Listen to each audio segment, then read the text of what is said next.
তো আমাদের সায়দাবাদের জনপদ মোড় পর্যন্ত টোটাল 240টা এই ধরনের কাউন্টার আছে এবং আমরা এর মধ্যে ধোলাইপাড়ও আছে আমাদের অন্তর্ভুক্ত। আমরা এই সবগুলা কাউন্টারকে আমরা গত 29শে মার্চ সিটি দিয়ে জানিয়ে দিয়েছি, নোটিশ করেছি যে 7 দিনের মধ্যে এগুলাকে অপসারণ করে আপনারা টার্মিনালে আমাদের নির্ধারিত জায়গা আছে আপনারা সেখানে যাবেন।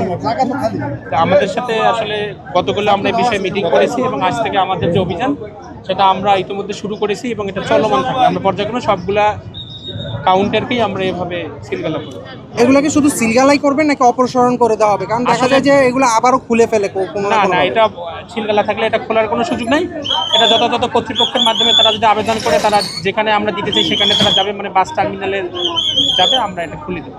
আচ্ছা, এইখানে যে সিলগালা করছেন এটার মানে তাদের বিরুদ্ধে অভিযোগটা কি বা আপনাদের এলিগেশনগুলো কি, যে তারা যথাযথভাবে বিআরটি এর অনুমতি নেয় বা আপনাদের অনুমতি? আমাদের তো ধরেন যে রুট পারমিট তো দেওয়া আছে যে সায়দাবাদ থেকে খুলনা, আপনার তো এখান থেকে কোনো রুট পারমিট নেই, আপনি তো এখানে উঠতে পারবেন।